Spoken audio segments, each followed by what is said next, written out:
श्री स्वामी समर्थ. नमस्ते. ज्योतिष kitchen and रेसिपीमध्ये आपले सगळ्यांचे मी अगदी खूप खूप मनापासून स्वागत करते आहे. तर आज आपण कोथिंबीर कशी स्टोर करायची. पावसामध्ये आपल्याला कोथिंबीर खूप महाग भेटते, चांगली भेटत नाही, खराब होते.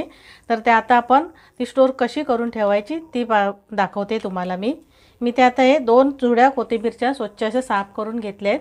मी जास्त देठ घेतले नाही आहेत, मी देठ काढून टाकले आहेत. हे बघा असे. तर सगळ्यात पहिलं मी कोथिंबीर आता धुवून घेते. 2 ते 3 पाण्याने व्यवस्थित स्वच्छ धुवून घ्यायची. तर पहिलं मी धुवून घेते. इथे आता मी कोथिंबीर धुवून घेतली आहे 3 ते 4 वेळा स्वच्छ पाण्याने. आणि तुम्ही जर चाळणीमध्ये अशी कोथिंबीर काढून तशी पण ठेवू शकता पाणी नितळेपर्यंत, किंवा मी दुसरी एक पद्धत तुम्हाला दाखवते, एकदम सोपी, अगदी 1 मिनिटही लागणार नाही कोथिंबीर सुकवायसाठी. तर आपण काय करायचं, एक कपडा घ्यायचा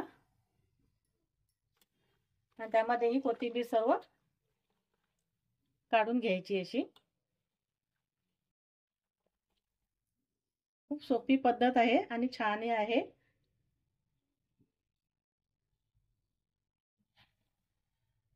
आणि असं हे सर्व कोथिंबीर गुंडाळून घ्यायची.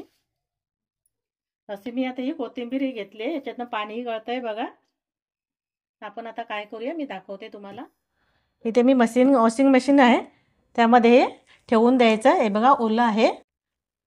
अगदी अर्ध्या मिनिटात ते कोथिंबीर सुकून येते.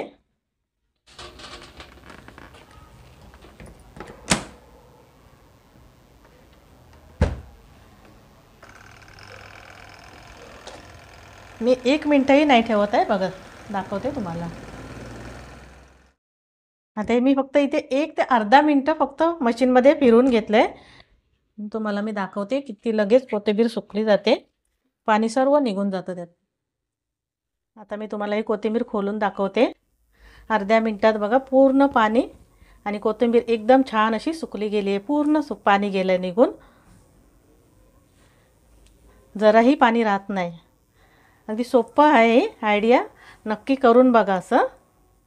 आता ही मी कोथिंबीर एका ताटामध्ये काढून घेते. इथे मस्त छान अशी कोथिंबीर सुकली गेली आहे बघा. मशीनमध्ये सुकवल्यामुळे कसं 1 मिनिटही लागत नाही पाणी निघायला.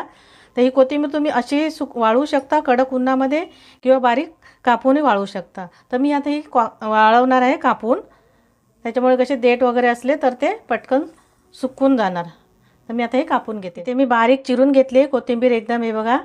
आता तुम्ही एखाद्या सुती कपड्यावर किंवा ताटामध्ये हे पसरून ठेवू शकता. कडक उन्हामध्ये 2 ते 3 दिवस वाळवून घ्यायची, छान राहते ही कोथिंबीर.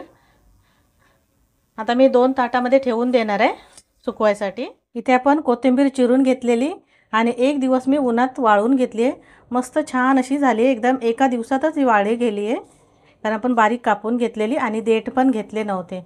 आणि देठ घेतले तर लवकर सुकत नाहीत ते देठ. आपण ते चटणी वगैरे करू शकतो. आता इथे मस्त छान अशी झाली आहे, तुम्हाला दाखवते. मी हाताने चोरून दाखवते. आता आपण हे एक काचेच्या भरणीत किंवा प्लास्टिकमध्ये भरून ठेवायचं. आता मी इथे एक बॉटल घेतली आहे, याच्यामध्ये मी भरून ठेवणार आहे. आपल्याला पावसाळ्यामध्ये कोथिंबीर कशी चांगली मिळत नाही, खराब झालेली असते. आणि कधी नाही मिळाली तर त्या वेळेला आपल्याला मस्त कामाला येईल, आपण वापरू शकतो. हे बघा, मी आता अशी बॉटलमध्ये भरून ठेवली आहे कोथिंबीर, आणि ही मी प्लास्टिकमध्ये ठेवणार आहे. तर तुम्हाला जर माझी रेसिपी आवडली असेल ना, ही कोथिंबीरची कशी वाटली सांगा नक्की. आणि जर आवडली असेल तर लाईक, शेअर आणि सबस्क्राईब नक्की करा. थँक्यू.